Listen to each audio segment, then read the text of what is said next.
Prism was founded in 2019. We first started publishing in June of that year. The idea behind it was just to be a news organization that uplifts the perspectives of the people who are closest to sort of the most pressing forms of injustice in the United States right now. So with the SJN labor cohort, tell me a little bit about the stories you chose to cover and how that fits into your overall mission at Prism. Part of the ways that we chose our stories, we were looking for places where our labor coverage and solutions coverage could intersect with our other coverage areas. So a couple of really great stories that we did as part of the labor cohort. One was covering ban the box legislation and looking at how that impacts people who have been incarcerated, who are coming out and hoping to join the workforce, and whether that's actually an effective solution for helping them to kind of increase their employment chances, which we found that it does seem to be kind of doing what it's supposed to do.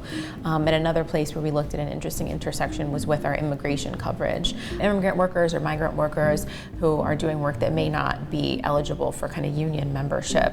They're looking at other ways to pressure employers. Basically, organizations or companies that are buying the products down the supply chain can be contracted with to put pressure on the employers to improve conditions for their workers. We've obviously talked a lot about your coverage of the 4-day work week around the world and in the US. Was that story surprising to you at all? I think it was just exciting. It was like an impact that showed up in our own newsroom. Our chief operating officer, Caitlin, happened to see the story, I think the day that we published it, and was reading it, and she just kind of sent me a Slack DM like, hey, is this something that we should look into for Prism and try again? So the two of us kind of designed a pilot basically to decide whether or not this was something that we wanted to adopt long term. So it was a summer pilot about 12 weeks long. And the results were just kind of overwhelmingly positive, not just on sort of the obvious metrics you would expect. Of course, it improves people's mental health to work less, and but also productivity. Our story count didn't go down at all. Our audience metrics were all headed up and in the right direction. Our fundraising is headed up in the right direction. So,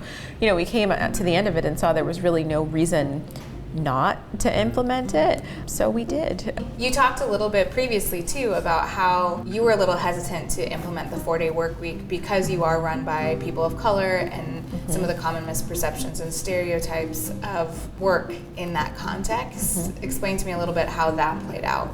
In a workplace that's run largely by people of color, largely by women and other gender diverse folks, we're already, a lot of us, stereotyped as being sort of less productive, less hardworking, needing more flexibility, and those are often used as reasons to take us and our work less seriously. So there was some worry, at least for me, that by taking a step back against sort of the grind of capitalism, that people would think that we were somehow less because we were doing less. But that's like the American sort of capitalist culture. You do less, you are less.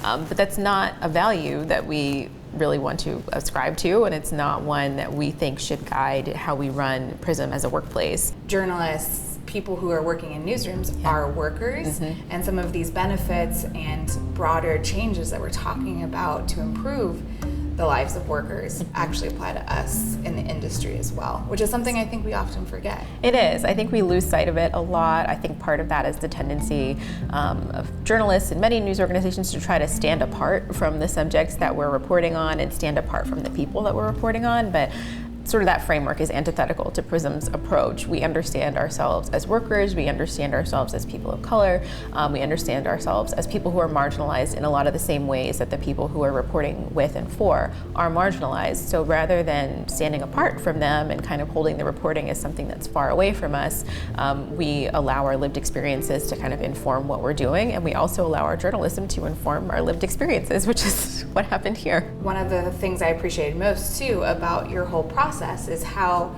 you took these pillars of solutions journalism, this reporting framework, and actually took it beyond reporting and see it as just a good structure to evaluate internal policies. Journalism as a way of looking at the world is a way of understanding context and often making decisions with the information that you have. So with solutions journalism, applying such a rigorous lens to the decision-making process and the evaluation of whether or not something works, it actually surprises me that we didn't think of it before as something that we should use as a decision-making process.